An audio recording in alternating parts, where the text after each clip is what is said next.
Capítulo 3, rapidinho, abre aí. Provérbios capítulo 3. Quem achou diz amém. Isso aí. Então, quem está vindo mergulhando na palavra? E aí, tem sido bênção?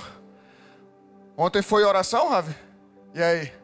Com o nosso mestre de oração, a aula pegou fogo, hein? Glória a Deus, que bênção, isso aí. Aproveitem e tragam. Quem não está vindo ao mergulhando está perdendo aí. São aulas maravilhosas. Nossos professores são homens e mulheres de Deus preparados. Glória a Deus por isso. Provérbios capítulo 3, versículo 5 diz assim: confie no Senhor de todo o seu coração e não se apoie no seu próprio entendimento. Reconheça o Senhor em todos os seus caminhos e Ele endireitará as suas veredas. Até aqui. Queridos, quando a gente começa a refletir, analisar e avaliar sobre o nosso passado, as coisas que muitas vezes parecem muito diferentes de como eram lá quando a gente viveu determinadas situações, a gente começa a avaliar. Eu estou há 18 anos no Evangelho, e quando a gente começa a avaliar aquilo que a gente passou lá atrás, que a gente olha agora, a gente fala, cara, por que eu me preocupei tanto com determinadas situações? Como eu perdi tempo, noites em clara, sono, a paz, com coisas que se resolveram tão simples na mão de Deus. Quando a gente para e começa a avaliar o nosso passado e começa a enxergar que o nosso olhar mudou, a gente começa a avaliar a vida, a enxergar a vida de uma maneira diferente como a gente enxergava antigamente. Afinal de contas, a gente amadureceu, não é possível. Passam-se os anos, infelizmente alguns ficam parados no tempo, mas eu creio que a grande maioria dos que estão aqui, você olha para trás e fala, cara, eu amadureci com aquilo que eu vivi. Eu olho para trás e vejo, cara, determinadas situações que eu não sabia como lidar lá atrás, eu olho hoje e falo, poxa, eu estou enfrentando determinadas situações que antes eu tinha dificuldade, agora com maior tranquilidade. Agora tem sido mais fácil. É igual lá no Pilates, né, Morgana? O cara chega todo entrevado. A gente tem o melhor estúdio de Pilates de João Pessoa lá com a Morgana. Depois vai lá, ali no Jardim Oceania. A pessoa chega toda entrevada lá no Pilates. Com o passar do tempo tá lá a mobilidade, tá se esticando tudo. Tá indo lá, Antônio? Vai. De vez em quando, né? Desse tamanho aí, eu imagino o Robocop. E aí o cara, bicho, com o tempo vai, quando vê aquela mobilidade, tá botando os pés nas costas, sei lá o quê. Mas isso acontece com a gente, o tempo vai passando, a gente olha e fala, cara, o meu olhar mudou. A minha maneira de encarar as situações, as dificuldades, a minha maneira de encarar os problemas mudou, amadureceu. Agora você está uma pessoa mais experiente, enxerga o mundo de uma outra maneira. E as experiências que nós passamos com o Senhor nos ajudam a confiar mais ainda nele. E começamos a entender mais ainda por que enfrentamos determinados tipos de processos. E a gente olha para trás e fala, cara, por que eu sofri tanto com algo que ia me fazer mal? Eu vejo isso em relacionamentos. Como eu falei, há 18 anos eu estou aqui, conheci Jesus aqui, me converti, entreguei minha vida ao Senhor aqui. E muitos de vocês a gente caminha mais de 10 anos, 12 anos. Quantos anos, Dani? 14 para 15, né? É debutante já, né? Vai ter que vir de vestido de debutante domingo. Então a gente já tem relacionamentos, cara, que a gente vê, a gente olha para trás, determinadas histórias e fala, cara, relacionamentos que existiam, sei lá, há 7 anos atrás, há 5 anos atrás, há 10 anos atrás, há 16, 18 anos atrás. Pessoas que tentavam, que queriam, que lutavam, que queriam namorar, que queriam casar. E Deus de alguma maneira não permitiu. E aí a menina olha hoje, ela é casada, tem sua família, casou com um homem de Deus. E olha para trás e aquele cara que Deus te livrou, está lá no 3º, no 4º casamento, enfiado na droga e etc. Mas naquele tempo, muitas vezes, essa menina não percebia isso. Chorava, sofria, brigava com o pastor, não entendia, brigava com Deus, deixava de vir para o culto. Mas olha para trás agora e vê o livramento que Deus te deu. Então, muitas vezes a gente não consegue entender a maneira de Deus agir. Muitas vezes a gente não consegue entender a maneira de Deus trabalhar. E olhar para trás hoje e entender tudo que Deus fez na nossa vida é gratificante, é ou não é? Quem pode dizer isso? Glória a Deus por tudo que Ele fez na minha vida hoje. Olha para trás e vê o tanto de livramento. Vê o tanto que você foi cabeça dura. Eu me lembro de algumas direções que Deus deu, porque Ele nos dá determinadas direções nas nossas vidas, e a gente muitas vezes não entende. São direções que muitas vezes não fazem sentido. Por exemplo, quando eu me converti, Deus me deu uma direção de abrir mão da minha carreira profissional. Eu sou bancário, eu e a pastora, e quando eu me converti, eu já contei algumas vezes para vocês isso aqui, Deus me deu uma direção, que hoje era para eu estar vivendo outros pontos, outros lugares, outras funções no lugar onde eu trabalho. Mas se eu tivesse aceito essas propostas lá no começo da minha caminhada, eu teria me desviado, porque eu ia começar a mudar de cidade e etc. Então eu estava no começo da minha caminhada com Jesus, fatalmente eu ia me desviar. Então Deus falou: abre mão da tua carreira. E eu abri mão da minha carreira. Estou numa função já há alguns anos, já há mais de 18, 17, 15, 16 anos. E nessa mesma função, Deus tem me feito prosperar. Amém? Nessa mesma função, Deus pode pegar 1 e multiplicar e fazer 10. Se você obedecê-lo. Só que não fazia sentido para mim. Hoje eu olho e falo: cara, hoje eu estou vivendo o meu chamado, pastoreando a igreja. Por quê? Porque lá atrás eu tive coragem de obedecer uma direção que não fazia sentido nenhum de Deus. Simplesmente abrir mão de crescer na minha carreira profissional. Porque o meu chamado era outro. Porque o que Deus tinha para a minha vida era outra coisa. Me lembro também quando fomos enviados para Patos, que Deus do nada ali, depois de 2 anos a gente morando em Patos quase, Deus manda a gente voltar para João Pessoa. E eu falo: cara, Deus está muito louco. Que bipolaridade é essa? Manda eu ir, manda eu voltar. E que história é essa? E hoje eu consigo entender porque Deus mandou eu voltar. Então, queridos, passam-se os anos, a gente olha para trás e fala: cara, ainda bem que eu obedeci aquela ordem de Deus que parecia loucura. Ainda bem que eu segui aquilo que o meu líder, que o meu pastor falou, sendo usado por Deus, para que hoje eu possa estar vivendo os planos e os projetos de Deus. Certa vez eu vi que alguns restauradores lá na Itália tem muita arqueologia, usando uma tecnologia moderna, eles começaram a restaurar 2 esculturas gregas de bronze, algo muito valioso. Então 2 esculturas de homens altos, grandes, toda de bronze. Imagina o valor disso. E esses arqueólogos restauradores italianos usaram a tecnologia moderna para isso. E eles começaram a limpar todo, porque estavam soterrados ali na Itália, tinham vulcões antigamente muito ativos. E eles começaram a limpar essas estátuas. E ao começar a limpar as estátuas, toda de bronze, imagina quanto isso não vale.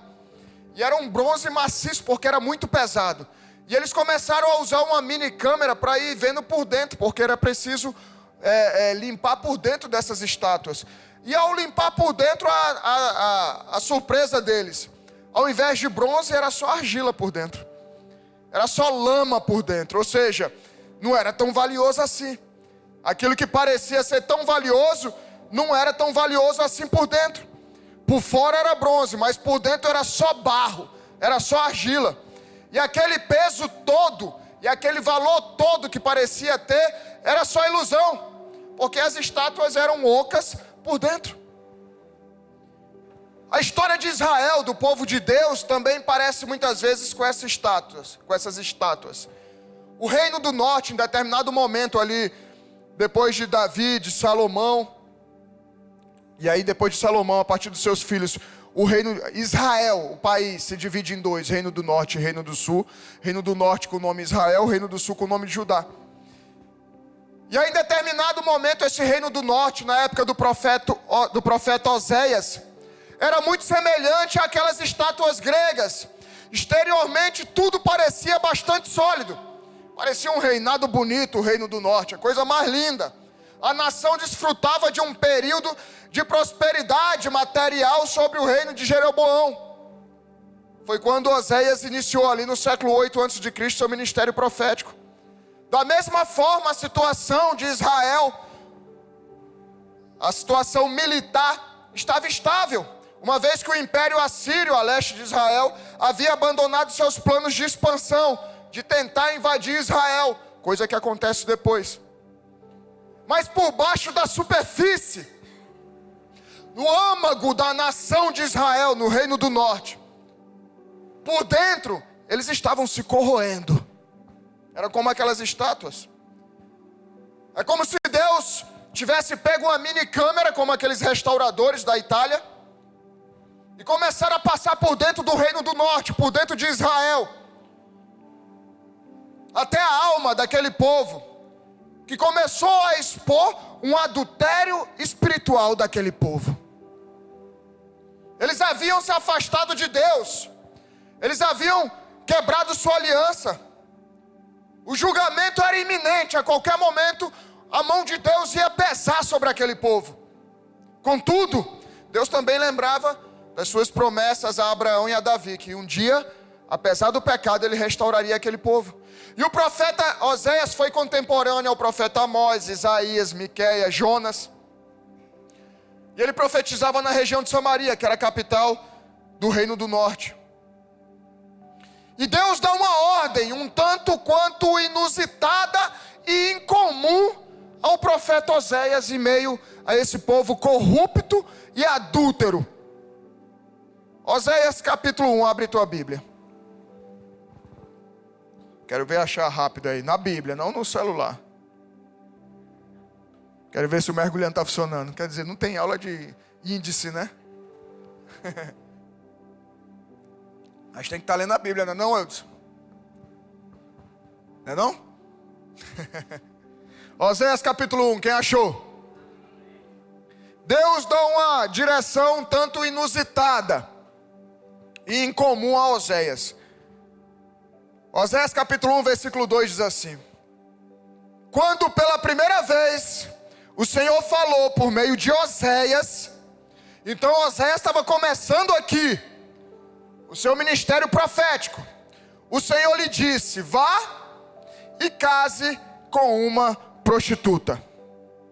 Tenha com ela filhos de uma prostituta, porque a terra se prostituiu, desviando-se do Senhor até aqui. Olha que loucura. Deus olhou para Oséias e falou: case-se com uma prostituta. Imagina que ordem louca essa de Deus. Lembra que eu falei que tem momentos na nossa vida que Deus dá umas direções, dá umas ordens para a gente, que parece loucura, mas que só começam a fazer sentido lá na frente, quando a gente olha para trás. Oséias deveria transmitir essa mensagem de uma maneira muito incomum. Deus ordenou que ele se casasse com Gomer, uma mulher que se mostraria infiel. Isso serviria como uma lição prática da ira de Deus contra Israel, mas também uma lição de sua promessa de restauração. Deus diz a Oséias para entrar no mesmo tipo de relacionamento que o povo de Israel estava tendo com Deus. Então Deus fala: ó, você vai casar com uma prostituta, porque você é o profeta de Deus. Quem é? É aquele que é boca de Deus para o povo, é aquele que trazia as direções de Deus, é aquele que trazia as ordens de Deus para o povo de Israel. Só que o povo de Israel tinha se desviado, estava adorando a outros deuses, estava em adultério em relação a Deus. E aí Deus fala: já que você é o profeta que eu vou te levantar agora para essa geração, você vai fazer o seguinte: você vai agir como o povo age comigo. Se case com uma prostituta. Esse era o sinal de como estava o relacionamento do povo de Israel com Deus. Eles agiam como se fosse uma prostituta, traindo a Deus, se prostituindo com outros deuses, se prostituindo com outros altares. Pesado. pesado. Imagina Deus falando isso com você. Oséias deveria experimentar as dores de Deus, e assim ele poderia falar em nome de Deus à nação. E Oséias teve 3 filhos com Gomer, sua esposa. E no capítulo 2 relata que ela saiu de casa. Ela abandonou a sua família, abandonou seus filhos, abandonou seu marido e foi se prostituir nas ruas. Olha a situação de um homem de Deus, do profeta Oséias. Imagina o sofrimento desse homem. Deus mandou ele casar, ele sabia que ia casar com uma prostituta. Essa mulher tem 3 filhos com ele, 3 filhos com ele. Em determinado momento ela simplesmente vira as costas, larga tudo, larga os filhos, larga o marido e vai se prostituir nas ruas. São situações que são pesadas, situações que muitas vezes a gente pode passar, não dessa maneira, mas situações pesadas, onde nossa fé vai ser provada, amém? Talvez você esteja passando hoje por situações que estejam provando a tua fé, como a fé de Oséias estava sendo provada nesse momento. Mas sabe o que é o melhor de tudo? E que a gente só consegue entender depois, de maduro, é que Deus continua no controle de tudo. Jeremias 29:11 diz: porque sou eu que conheço os planos que tenho para vocês. Você pode fazer planos, você pode sonhar, mas o que vai prevalecer é o de Deus. E a palavra diz que é muito melhor do que os nossos, muito mais alto os sonhos do Senhor. O salmista diz no Salmo 56, versículo 3: mas eu, quando estiver com medo, confiarei em Ti.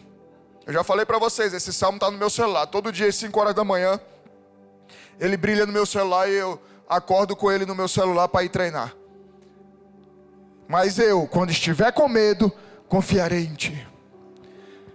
Todos nós passamos por momentos como esses de provação, onde precisamos seguir direções que parecem loucura de Deus. Vivemos situações em nossas vidas que parecem o fim. Avalia a tua história, imagina quantas vezes você não passou por situações que pareciam o fim de tudo. Talvez hoje você esteja vivendo situações que parecem o fim da sua história. É tanta humilhação, tanta vergonha, que parece que Deus esqueceu de você. Mas no próprio livro de Oséias, depois de falar que a mãe, que a esposa abandona o lar, Deus diz assim no mesmo capítulo, Oséias capítulo 2, versículo 14. Depois que Gomer abandonou seus filhos, seu marido, olha como Deus fala: portanto, eis que eu a atrairei e a levarei para o deserto, e lhe falarei ao coração. Então veja que Deus está no controle o tempo todo. Muitas vezes Ele é quem vai nos atrair ao deserto, para falar ao nosso coração. Talvez Deus já está tentando falar contigo, te alertar, te direcionar há tanto tempo, mas você não tem dado ouvidos. Você não tem obedecido. Você tem feito como que não fosse com você. E aí o que Deus faz? Eu preciso levar para o deserto, porque no deserto Ele vai ouvir a minha voz. Lá você não tem como ouvir outra voz. Lá você vai falar: cara, eu obedeço. Deus, eu faço o que for preciso, mas me tira daqui. Esses momentos que parecem o fim, na verdade é Deus permitindo que enfrentemos os nossos desertos nas nossas vidas. Na maioria das vezes por conta do nosso próprio pecado, para que aprendamos a confiar e a depender apenas de Deus, para confiarmos que Ele pode sim transformar a minha e a tua história. Quem era você, meu? Eu olho para a minha vida atrás e falo: cara, só Jesus para fazer o que Ele fez na minha vida. Agora tem alguém aqui que me conheceu antes, meu primo. Antes não tinha ninguém que falava: poxa pastor, mas como é que o senhor era assim? Agora tem meu primo, que é meu irmão mais novo. Ele viu quem eu era, ele sabe das minhas histórias. E ele, não sei se já acredita que eu mudei aqui. Mas Jesus pegou ele também, amém? Olha para a tua história lá atrás e vê como é que era a tua vida. Israel vivia naquele tempo um adultério espiritual. E o que seria isso? É quando a gente troca Deus por qualquer outro Deus. É quando a gente troca Deus por qualquer outra coisa. É quando nós colocamos a prioridade, quer dizer, tiramos a prioridade de Deus e colocamos a prioridade em qualquer lugar, menos em Deus. É quando a nossa confiança sai de Deus e vai para outro lugar, para um relacionamento, para o dinheiro, nas pessoas, no emprego. O adultério é a quebra da comunicação com Deus. Pode ver, quando há adultério no relacionamento, a primeira coisa que é a quebra de comunicação. A mesma coisa com Deus. É a ausência de oração. Tanto que Deus fala isso através de Oséias, mostrando que por trás do caos que Israel estava vivendo, em meio ao adultério espiritual, havia uma profunda falta de oração. Oséias 7, versículo 7. Todos eles são quentes como um forno e consomem os seus juízes. Todos os seus reis caem, mas não há ninguém entre eles que me invoque. Acabou a oração, certamente você está a um passo de viver um adultério espiritual. Virar as costas para Deus, começar a confiar no seu braço, confiar em qualquer outra coisa, na tua esposa, no teu marido, no teu relacionamento, no dinheiro, no trabalho. Esse era o momento que Israel estava vivendo, de ausência de comunhão com Deus. Justamente por quê? Porque os canais de comunhão, os canais de comunicação com Deus foram rompidos e separados. Para de orar. É o primeiro passo para você trair Deus. É o primeiro passo para você virar as costas para Deus. Não há dor maior que a dor da deslealdade num casamento, num relacionamento, que uma traição. E era isso que Oséias estava vivendo. Quem já foi traído, quem já viveu essa dor aqui, sabe do que eu estou falando. E o povo de Israel estava traindo a Deus. Por isso que ele pegou o profeta e falou: você vai viver na pele o que o povo está fazendo comigo. Vai casar com uma prostituta. O pecado essencial de Israel era a infidelidade espiritual. Eles abandonaram ao Senhor. A deslealdade, o abandono da compaixão de Deus, a adoção da violência. Eles se voltaram para outros amantes, os deuses cananeus, que eram tratados com afeição. A liderança foi afetada, profetas, sacerdotes. Os reis estavam todos entregues à maldade. Havia embriaguez, imoralidade, idolatria. Eles foram pedir ajuda ao povo assírio, que eram inimigos e idólatras. Israel se misturou com eles. Oséias resume tudo isso numa única ideia: adultério espiritual. Mas assim como um dia Deus deu uma direção que parecia sem lógica alguma a Oséias, assim como um dia Deus pode ter te dado uma direção e você não obedeceu, assim como hoje Ele pode estar te dando uma direção. Nunca tenha medo de confiar um futuro desconhecido, mas que está nas mãos do Senhor. Confia nele. Ele é o Deus onisciente, onipresente, onipotente. Ele tem todo o poder sobre as tuas mãos. Eu gostava muito quando eu tinha TV fechada, né? Canal fechado, esses pagos em casa. Que hoje só basta o YouTube e você já tem tudo, né? Alguns aplicativos. Então quando eu tinha Sky, essas paradas em casa, eu gostava de um canal, de um programa, aquele O Mundo Visto de Cima. Quem tá ligado? O Brasil visto de cima, que os caras fazem imagem de drone das cidades. Então eles vão visitar as cidades e mostram as cidades vistas de cima. É assim que Deus nos enxerga. Lá de cima Ele vê o início e o fim. Ele vê toda a nossa história. Só que a gente só vê aquilo que a gente está aqui. Os nossos olhos enxergam. E aí as pessoas têm se travado. Não têm confiado naquilo que Deus tem mostrado. Tem preferido confiar na força do seu trabalho, na força do seu braço. Entrega o teu caminho ao Senhor. Salmo 37:5. Entrega o teu caminho ao Senhor, confia nele e tudo Ele fará. Não é que ele vai fazer algo, não é que ele vai fazer um negocinho, não é que ele vai ajeitar isso ou aquilo. Tudo ele fará. Mas é preciso entregar o teu caminho ao Senhor. Mas é preciso entregar a tua vida a Ele. Isaías 55, versículo 8 diz: porque os meus pensamentos não são os seus pensamentos, e os caminhos de vocês não são os meus caminhos, diz o Senhor. Muitas vezes a gente acha que sabe de tudo. E aí, como eu falei, a gente chega, olha para trás e fala: cara, se eu tivesse ouvido a Deus, se eu tivesse ouvido ao pastor, se eu tivesse ouvido ao Espírito Santo, eu não estaria vivendo o que eu estou vivendo hoje. E a história de Oséias não começa com amor, começa com um impacto que rasga a alma. Deus se aproxima daquele homem e lhe entrega uma ordem que nenhum coração humano desejaria ouvir: vai e casa-te com uma prostituta. Não foi uma metáfora, não foi um símbolo espiritual distante, não foi uma ilustração poética, foi uma ordem literal. Deus mandou, você vai sentir na pele o que eu estou vivendo. A Bíblia não relata se Gomer, esposa de Oséias, já era uma pecadora por conta da prostituição antes do casamento. Nem se nos primeiros anos de união, Oséias não sabia que ela era capaz da infidelidade. Mas Deus sabia e permitiu que seu servo passasse pelo sofrimento para que pudesse compreender o coração de Deus. Nós precisamos enfrentar determinado tipo de situações para que possamos entender o coração de Deus. Eu gosto de falar o seguinte: quem é pai, quem é mãe aí? Levanta a mão aí. Eu sempre gosto de falar, a gente começa a entender melhor Deus, a gente começa a entender melhor o relacionamento da gente com Deus, quando a gente se torna pai, os homens e as mulheres mãe. Porque a gente entende um amor incondicional. Olha o bebezinho aqui. É ou não é, pais?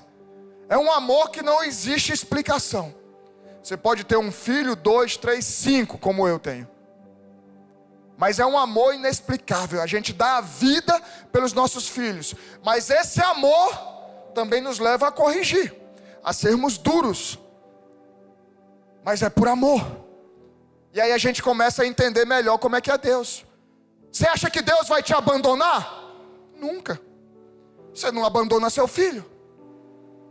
E Deus vai nos abandonar. Então a gente começa a entender melhor a nossa relação com Deus quando nos tornamos pais e mãe. Oséias era profeta, homem respeitado, separado para representar a Deus. Mas ao obedecer, ele sabia que sua vida seria exposta. Ele sabia que a sua escolha seria questionada. Ele sabia que ele seria julgado, apontado, ridicularizado. Um profeta casado com uma prostituta não era apenas uma dor íntima, mas era uma humilhação pública. Ainda assim Oséias obedeceu. Ainda assim Oséias confiou na direção de Deus. Porque há chamados que não vão te elevar, vão te quebrar. Quebrar o teu orgulho, quebrar a tua carcaça de homem. Há obediências que não trazem aplausos, trazem lágrimas. Há processos que não constroem reputação, constrói caráter, que é o que vale a pena. Qual o tipo de processo que você está vivendo? Às vezes dói, às vezes você fica com raiva do pastor, às vezes você fica com raiva do próprio Deus. Mas é Deus forjando o teu caráter, reputação que se exploda. Estou preocupado com o que Deus acha de mim, não com o que os homens acham de mim. Só Deus sabe o que eu estou vivendo lá no meu quarto, quando eu me tranco e vou orar, quando eu me tranco e vou chorar. Só Deus sabe o que você está passando quando você deita a cabeça no travesseiro e não consegue dormir. É Deus forjando o teu caráter. Imagina Oséias, cara, casado com a prostituta, 3 filhos. A mulher vai embora, ele fica com os 3 filhos. Imagina a noite desse homem, ajoelhado, quando ninguém via. Imagina as orações de Oséias, interrompidas pelo choro. Por que eu, Senhor? Por que desse jeito? Porque eu a amo tanto, se ela não se importa comigo. Imagina o que esse cara passou. Fala, Deus, olha o que eu estou passando, mas eu estou te obedecendo. E não era a revolta com Deus de Oséias, era a dor humana. Era o cansaço de amar alguém que não permanecia, de amar alguém que não era fiel. Era a exaustão de continuar fiel enquanto o outro escolhia partir. A escolha de permanecer fiel mesmo quando nada faz sentido. Que é nesse momento onde muitos abandonam ao Senhor. Quando as coisas não começam a fazer sentido, fala, Deus, mas por que o Senhor mandou fazer isso?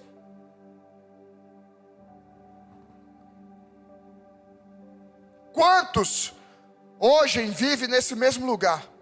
Oram, clamam, esperam e não recebem explicações alguma do que estão vivendo. O que você faria? Falar, vou descontar na mesma moeda. Vou arrumar uma mulher agora também. Minha mulher me largou? Agiria na carne, como muitos têm agido. Deus não explica nada para Oséias.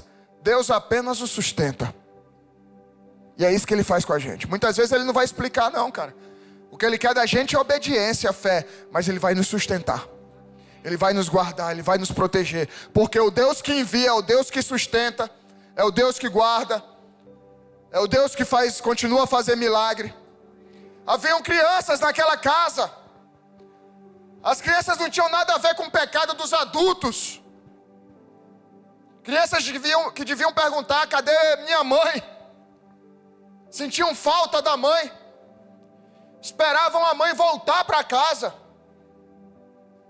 E Oséias devia abraçá-las e falar, não, a mamãe já vai voltar. A mamãe já vai dar tudo certo. Em nenhum momento você vê Oséias esculhambando com Gomer. Porque fazer isso seria se levantar contra o próprio Deus. Foi Deus quem colocou ele lá. Ele devia falar que vai passar quando o próprio coração estava em pedaços. Precisava proteger inocentes em meio à vergonha pública. Quando andava na rua, os olhares pesavam, o julgavam. Apontavam para ele e para as crianças, rotulavam, feriam. Ainda assim, Oséias permanecia. Pois o projeto de Deus, por mais que não fizesse sentido algum naquele momento, precisava ser cumprido. Se você topar ou não, Deus vai cumprir com o projeto que Ele tem para cumprir. Ele levanta outra pessoa no lugar. Talvez hoje você olhe para trás e fala, cara, era para eu estar vivendo uma outra estação. Justamente porque você não enfrentou os processos. Justamente porque você não pagou esse preço. E hoje tem pessoas vivendo o que era para você estar vivendo. A Bíblia não explica o que levou Gomer à prostituição. Isso é intencional, porque ninguém nasce desejando se perder. Ela se perdeu, ela se tornou uma prostituta. Ninguém nasce com raiva de Deus, a gente vai se tornando isso. Ninguém nasce enfiado no pecado, a gente vai escolhendo isso, abrir mão de Deus para viver enfiado no pecado. O que será que houve antes? Abandono, rejeição, falta de amor na família de Gomer, traumas, silêncio dentro de casa. A gente não sabe, mas sabe onde o pecado a levou. Não ao glamour, mas à escravidão. Não à liberdade, mas à degradação. O pecado sempre vai te prometer vida, mas só vai te entregar vazio, solidão e destruição. Não vale a pena continuar onde você pode estar enfiado hoje. Às vezes estamos vivendo um ciclo de pecado e vícios que não sabemos como entramos ali. Mas a responsabilidade de sair é toda sua. Muitas vezes a gente foi levado a um vício. Muitas vezes nós fomos levados a uma vida de pecado. Mas a responsabilidade de sair é sua. E se você está aqui nessa noite, você está ouvindo a palavra de Deus. E aí agora não vai ter desculpa. Porque tem um Deus que é por você. líder não vivia, sobrevivia. E quando mais se afastava, mais se perdia. Cada vez que Oséias a buscava, algo a confrontava. Imagina, a prostituta tinha largado tudo. Imagina como estava um coração duro daquela mulher. E a cada vez que Oséias ia atrás para que ela voltasse, ela devia pensar: que amor é esse que não desiste de mim, apesar de eu ser tão suja desse jeito? Por que será que Oséias ainda volta? Talvez você já tenha passado ou vivido isso. Sabe o que é isso, igreja? É o amor obediente. O amor obediente, ele constrange mais do que 1000 acusações. O amor constrange. Quer quebrar alguém que te odeia? O ame. Quer trazer a paz para alguém que você está com problema? O ame. Estenda a mão. Ore por ele. Ore por ela. O amor constrange mais do que 1000 acusações. O casamento de Oséias era o retrato da relação entre Deus e Israel. O povo havia trocado o Senhor por Baal. E como é que ficou o coração de Deus nesse tempo? Abandonado, ferido, traído. Mesmo assim ainda chamando: voltem para mim. É o que ele está falando para muitos de vocês nessa noite. Voltem para mim. Voltem para mim. Voltem para mim. Hoje muitos vivem essa mesma história. Pode ser no casamento, pode ser na sua vida particular, onde você não encontra mais felicidade, onde você vive anestesiado com os teus problemas. Isso pode estar acontecendo com você hoje, no teu casamento ou da tua vida particular. Quantas vezes que o Senhor te livrou? Quantas vezes que Ele te guardou? Quantas vezes Ele estendeu a mão? Inclusive por meio de outras pessoas. E Oséias devia se perguntar também: o que levou ela até ali? Que dores será que ela carrega? Que palavras ela ouviu? Que traumas? Igreja, o amor que sangra e não desiste não nasce do sentimento, nasce da obediência. A solução para tudo isso é obediência a Deus. A confiança a Deus. Deuteronômio 5:29 diz: quem dera eles tivessem sempre no coração essa disposição para temer-me e para obedecer a todos os meus mandamentos. Assim, tudo iria bem com eles e com seus descendentes para sempre. Você quer que vá tudo bem com você e com seus descendentes para sempre? Deus fala: quem dera eles tivessem sempre no coração essa disposição em obedecer os meus mandamentos. Obedece a Deus. Obedece o que Ele tem te pedido. Oséias não permaneceu porque era fácil. Permaneceu porque havia uma alma em jogo. Permaneceu porque sabia qual era a sua missão e o seu propósito de vida. Talvez por isso você esteja fugindo tanto dos problemas. Você precisa saber qual é o teu chamado. Você precisa saber qual é o teu propósito de vida. Porque mesmo no nosso chamado, mesmo no nosso propósito de vida, nós enfrentaremos momentos difíceis. E você só vai permanecer se você entender que aquele é o caminho que Deus tem para você. Que mais cedo ou mais tarde essa luta, essa dificuldade, essa dor e essa guerra vai passar. Mas só resiste quem tem visão de propósito. Só existe quem sabe que Deus está no comando. Só existe quem sabe para onde está indo. Oséias sabia, cara. E muitos estão desistindo hoje de viver os planos de Deus por não suportarem as provações. Mas lembrem-se que no final das provações, o nome do Senhor será glorificado através da sua vida. Enquanto o mundo te diz desista, Deus te fala permaneça, aguente, suporte. Enquanto todos viram uma mulher destruída, suja, imunda, pecadora em Gomer, Deus via alguém que ainda poderia ser restaurada. Deus viu alguém que milênios depois estaríamos pregando e falando sobre uma prostituta.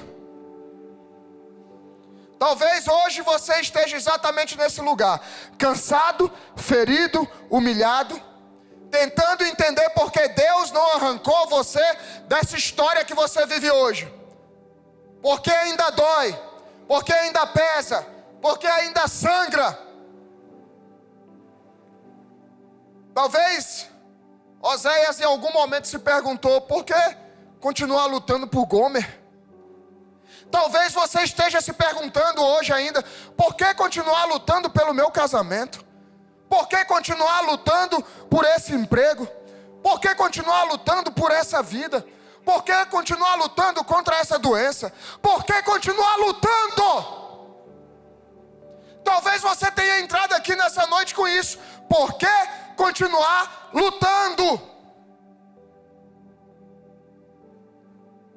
Há dores que não são para te destruir, são para te ensinar a amar como Deus ama. Um amor que não passa pano, mas que também não abandona. Um amor que não compactua com o erro, mas que luta pela alma. Por que desistir das vidas? Porque está chateadinho com a pessoa? Nosso papel é amar. Nosso papel é ganhar vidas para Jesus. Nós não vamos compactuar com o pecado, mas nós vamos sempre dar uma chance, como o Senhor sempre nos dá. Oséias não desistiu da sua esposa, independente da humilhação, da vergonha, assim como Jesus não desiste de mim e de você. E olha o que aconteceu, Oséias 3, versículo 1.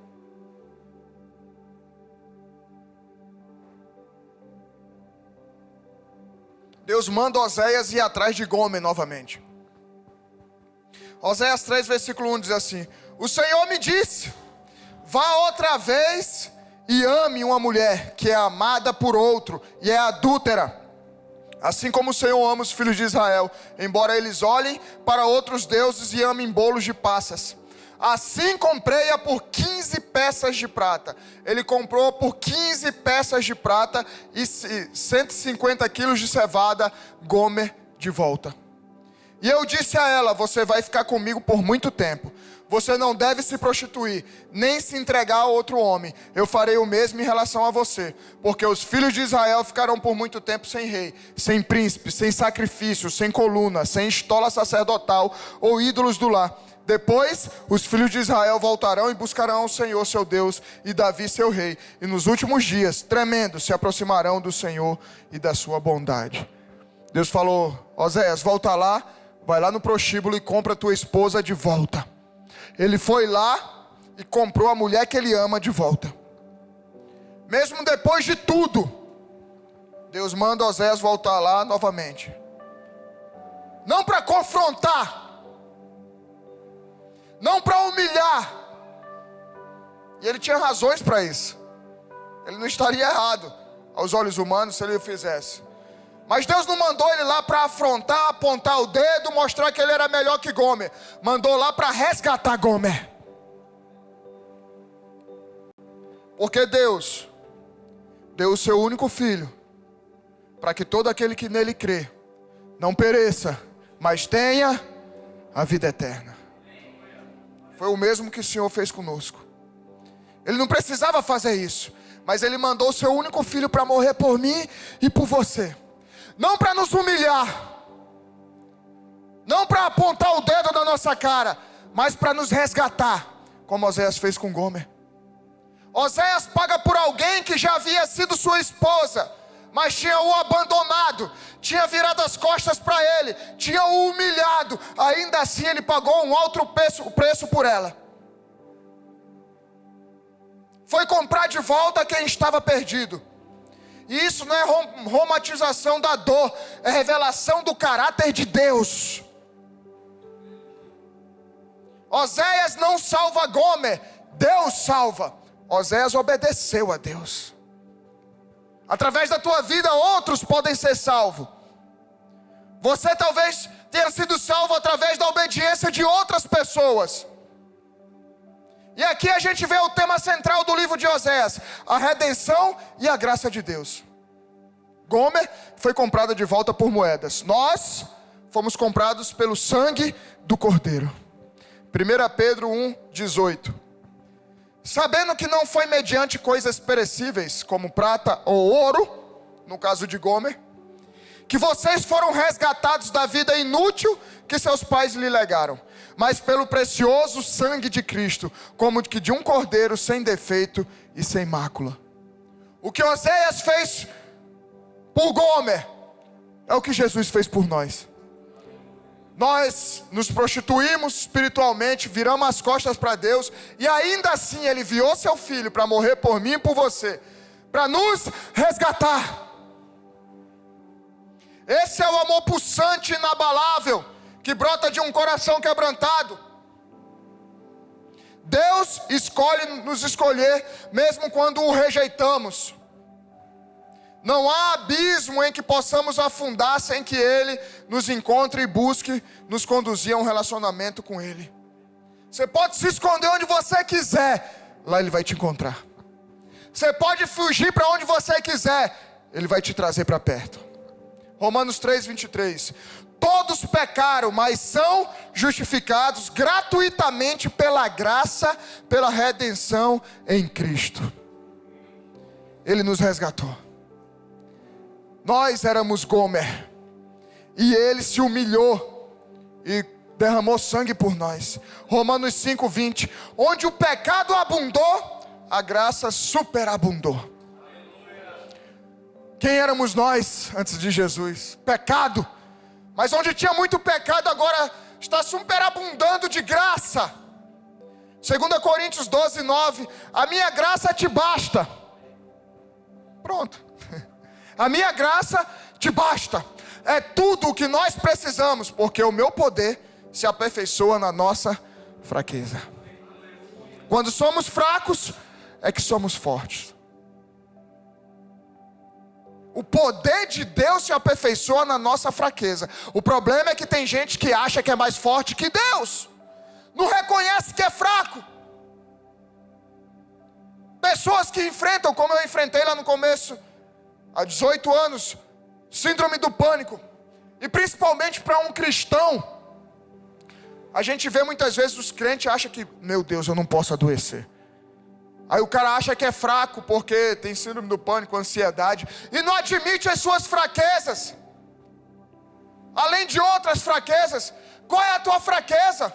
Porque o poder do Senhor se aperfeiçoa na nossa fraqueza. A graça dele nos basta. Para de querer ser um super-homem. Como é gratificante e edificante olhar para o passado e descobrir que aquela orientação que Deus nos deu, onde parecia improvável, valeu a pena. Meu casamento está aqui para mostrar hoje. A nossa família está aqui para provar hoje. Quantos de vocês olhem para trás e falam: cara, ainda bem que eu obedeci a Deus. Ainda bem que eu vim naquele dia, naquele culto, e entreguei a minha vida a Jesus. Olhar para trás e ver que Deus nunca desistiu das nossas vidas. E que Ele também usou pessoas para que não desistissem de nós.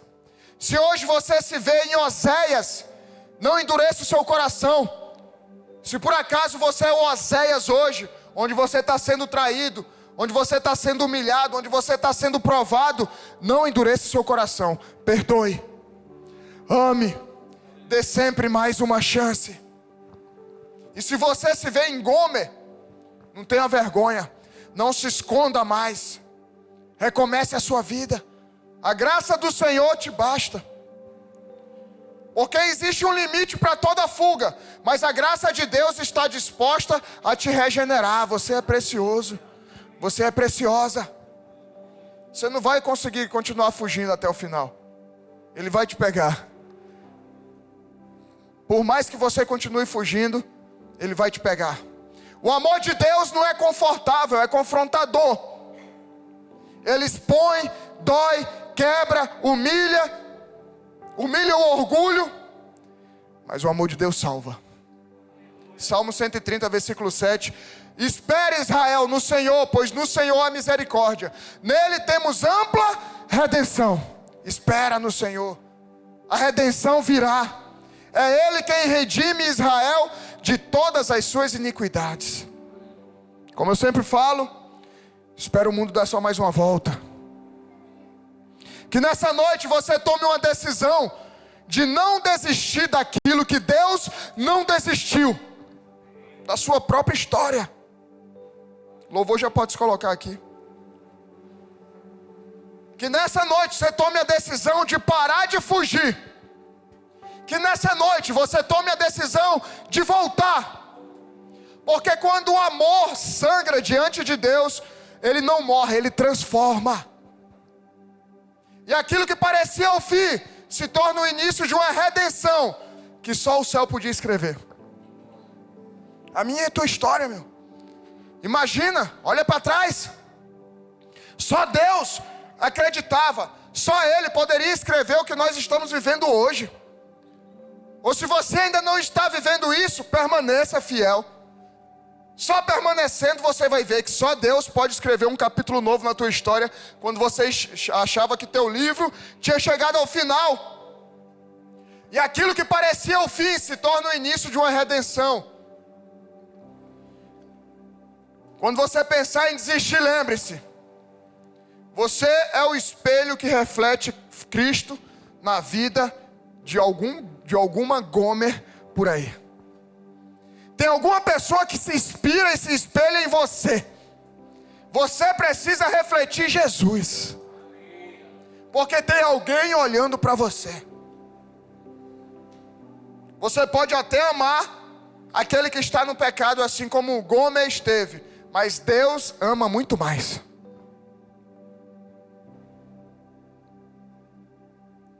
Sua vida, sua família, sua história, aquilo que ainda vai acontecer, são muito importantes para Deus. Te levanta no teu lugar, Oséias. Gomer, o Senhor conta com você, Ele vai transformar a tua história. No capítulo 14 de Oséias, o Senhor diz a Israel: volte ao Senhor seu Deus e tragam palavras de arrependimento. É o que Deus está esperando hoje de você.